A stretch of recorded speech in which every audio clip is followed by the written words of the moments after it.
वाराणसी सामूहिक हत्याकांड का हुआ खुलासा। नमस्कार दोस्तों, स्वागत है।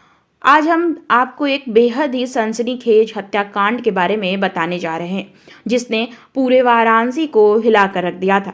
जी हाँ, हम बात कर रहे हैं भदेनी में हुए सामूहिक हत्याकांड की, जिसने एक ही परिवार के 5 लोगों को मौत के घाट उतार दिया था। घटनास्थल में 5 नवंबर 2024 की रात को वाराणसी के थाना भेलूपुर क्षेत्र के भदेनी में राजेंद्र गुप्ता, उनकी पत्नी नीतू गुप्ता और उनके 3 बच्चों की गोली मारकर हत्या कर दी गई थी। इस हत्याकांड ने पूरे इलाके में दहशत का माहौल पैदा कर दिया था। पुलिस आयुक्त मोहित अग्रवाल ने इस मामले को गंभीरता से लेते हुए पुलिस की एक विशेष टीम का गठन किया था। पुलिस टीम ने इलेक्ट्रॉनिक सर्विलांस और खुफिया जानकारी के आधार पर जांच शुरू की और आखिरकार अथक प्रयास के बाद पुलिस को इस हत्याकांड के मुख्य अभियुक्तों का सुराग मिल गया। पुलिस ने इस हत्याकांड के मुख्य अभियुक्त 1 लाख के इनामी विशाल गुप्ता उर्फ विक्की और उसके सहज अभियुक्त भाई प्रशांत गुप्ता उर्फ जुगनू को गिरफ्तार कर लिया है।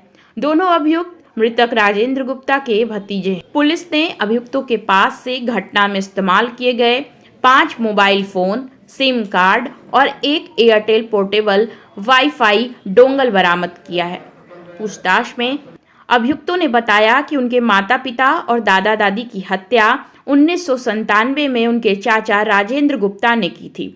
इस घटना के बाद से ही दोनों भाइयों के मन में अपने चाचा के प्रति गुस्सा और बदला लेने की भावना थी। अभियुक्तों ने बताया कि उन्हें राजेंद्र और उनके परिवार द्वारा नौकरों की तरह रखा जाता था, उनके साथ मारपीट की जाती थी। अभियुक्तों ने बताया कि 2022 में राजेंद्र और उनके बेटे ने उन्हें बुरी तरह पीटा था और घर में बंद कर दिया था। उसी समय उन्होंने इस हत्याकांड को अंजाम देने की योजना बनाई थी। उन्होंने फर्जी आईडी पर सिम कार्ड खरीदे और बिहार से 2 पिस्तौलें खरीदी। योजना के तहत उन्होंने 4 और 5 नवंबर की रात को राजेंद्र गुप्ता को रोहनिया स्थित उनके निर्माणाधीन मकान पर गोली मारकर हत्या कर दी। इसके बाद उन्होंने भदेनी स्थित घर पर नीतू गुप्ता और उनके 3 बच्चों की हत्या कर दी। हत्याकांड को अंजाम देने के बाद विशाल गुप्ता मुगल सराय रेलवे स्टेशन से बिहार और फिर कोलकाता भाग गए।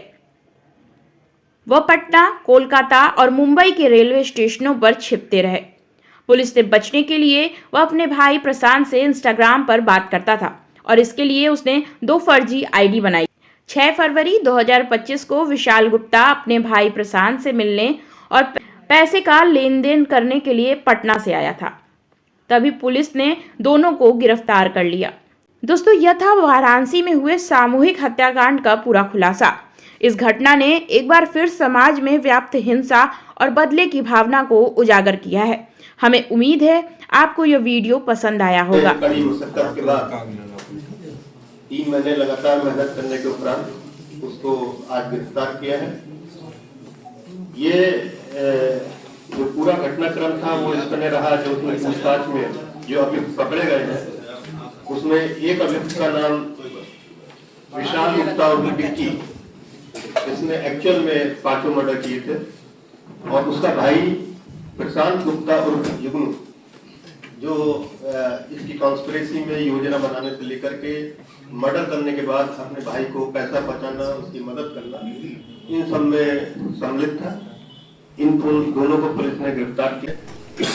आज से करीब 25 वर्ष पूर्व 1997 में हत्या कर दी थी और पूरी प्रॉपर्टी जो थी उस पर कब्जा कर लिया था।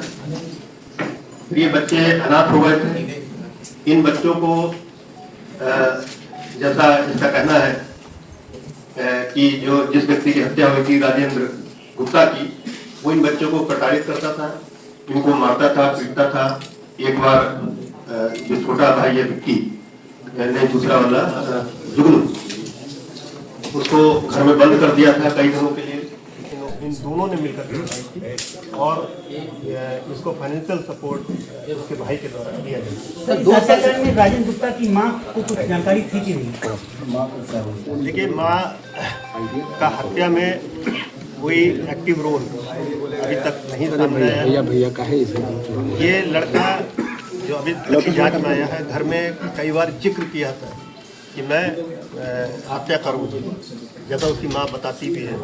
और माँ अक्सर दादी जो अक्सर मना करती थी कि इस तरह के कांड को अंजाम मत देना, ठीक नहीं होगा, लेकिन उसको संभवतः अंदेशा नहीं था कि सचमुच इस तरह का ये कांड करने का।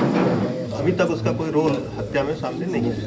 सर 2 हथियार का इस्तेमाल किया गया हत्या के लिए, कितनी क्या बरामद किया गया अभी सर अभी इसमें इसके पास में जो मोबाइल फोन डोंगल वगैरह जिसके जरिए ये अपने भाई के संपर्क में जो आपस में कनेक्टेड थे और घटना से पूर्व और घटना के बाद लगातार योजनाबद्ध तरीके से इन्होंने ये योजना बनाई थी। इसको हम कोर्ट में इन जो हमको मोबाइल और डोंगल मिले हैं।